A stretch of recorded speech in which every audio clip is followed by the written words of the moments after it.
होकर कुछ बेहतर बने, बेहतर करें, आगे जाएं, आगे बढ़ें। और पेरेंट्स अक्सर कर एक बहुत बड़ी गलती कर देते हैं अपने बच्चों को आगे बढ़ाने के चक्कर में, वो है दूसरे बच्चों के साथ अपने बच्चों की कंपेयरिंग करना। पड़ोस के बच्चों की बड़ी प्रशंसा करेंगे और कहेंगे कि देखो वो पड़ोस का बच्चा कितने अंक लाता है, 100% अंक लाता है, और हमारा ये बच्चा ये देखो गधा, पढ़ने में एकदम फिसड्डी। अपने बच्चों के सामने किसी पड़ोस के बच्चे की आप प्रशंसा करेंगे तो आपका बच्चा जरूरी नहीं कि आगे बढ़ जाएगा, उसके मन में एक हीन भावना पैदा हो जाएगी।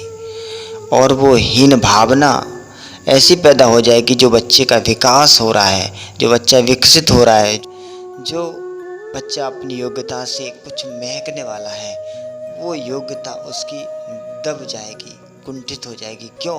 क्योंकि उसमें एक हीन भावना आनी स्वाभाविक है। और वो बच्चा, जिस बच्चे की आप प्रशंसा कर रहे हो, उसकी नकल करने की कोशिश करेगा, उसका स्वाभाविक रूप से विकास रुक जाएगा। इसलिए बेहतर है कि अपने बच्चे की कंपेयरिंग किसी के साथ ना करें।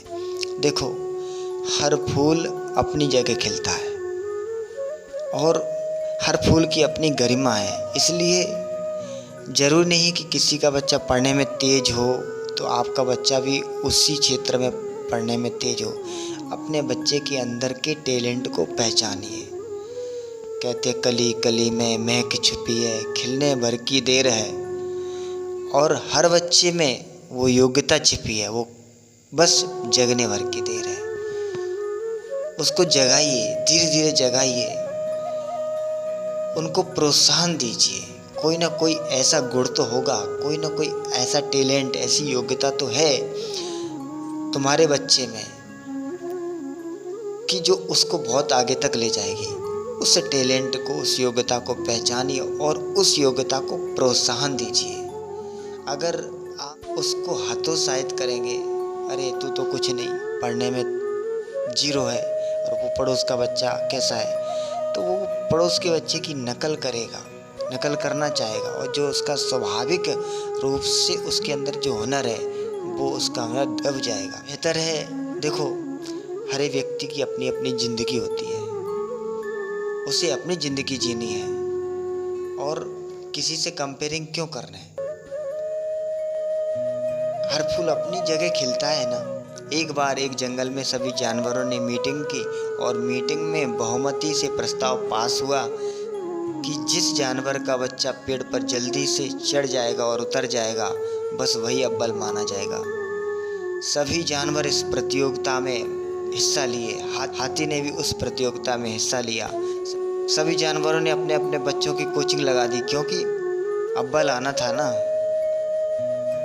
लेकिन हाथी भी उस प्रतियोगिता में शामिल हुआ। अब हाथी का बच्चा कितनी भी कोशिश क्यों ना कर ले, लेकिन वो बंदर के बच्चे जितनी जल्दी न पेड़ पर चढ़ पाएगा ना उतर पाएगा। वो चढ़ ही नहीं पाएगा। वो पेड़ पर चढ़ेगा, पेड़ नीचे आ जाएगा, उतर टूट जाएगा। लेकिन कहते हैं ना, जब हमारी आंखों में स्पर्धा का, प्रतियोगिता का चश्मा लग जाता है तो हमें कुछ दिखाई नहीं देता है। अंधी प्रतियोगिता में क्यों हिस्सा लेने का। आखिर प्रतियोगिता का दिन निश्चित हुआ और हाथी का बच्चा हार गया। हाथी के पूरे परिवार को बड़ी आत्मग्लानि हुई। अरे मैं तो हाथी कहा जाने वाला, मैं हार गया, मैं हाथी कहा जाने वाला, मेरा ही बच्चा हार गया। बड़ी आत्मग्लानि हुई और पूरे परिवार ने खुदकुशी कर ली। मित्रों, जिंदगी में हाथी का भी अपना गौरव है, लेकिन इस अंधी प्रतियोगिता में दौड़ लगाने की वजह से कितनी मूर्खता भरा काम किया।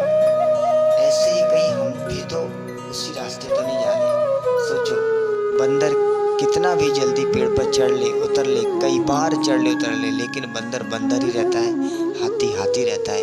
हाथी का गौरव बंदर से कहीं बहुत ज़्यादा होता है। इसलिए मैं कहता हूँ अपने बच्चों को, अगर आपके बच्चे हाथी हैं तो उन्हें हाथी रहने दीजिए, उन्हें बंदर मत बनाइए। जिस किसी के साथ अपने बच्चों की कंपेयरिंग मत करिए।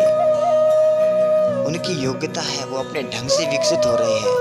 अगर आप उनको अनावश्यक रूप से फोर्स करोगे, दबाव बनाओगे, अपना आग्रह, अपनी भावना उन बच्चों पर ज़बरदस्ती थोपोगे, नहीं तुझे तो इंजीनियर बनना, तुझे तो डॉक्टर बनना।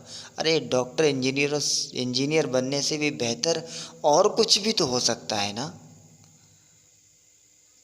क्या पता तुम्हारे बच्चे के अंदर वो टैलेंट विकसित हो रहा हो।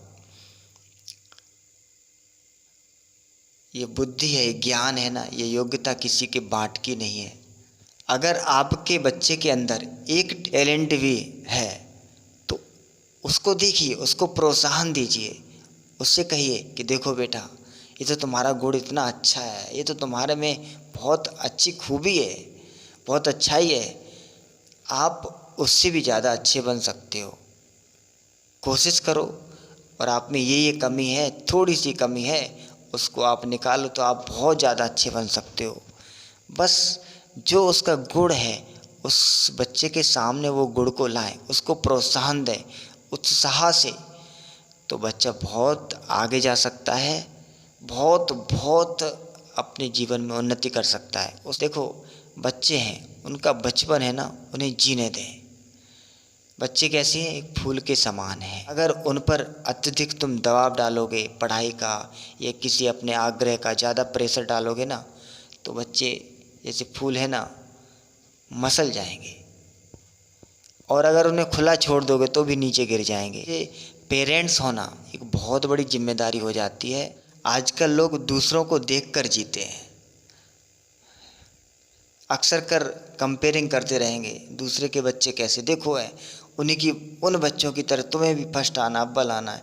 अब वो बच्चे की उस विषय में रुचि नहीं है, अथवा वो बच्चा उसमें एकदम असमर्थ है, तो बड़ी आत्मग्लानि होती है। अध खिले ही बच्चे रह जाते हैं, वो खिल नहीं पाएंगे।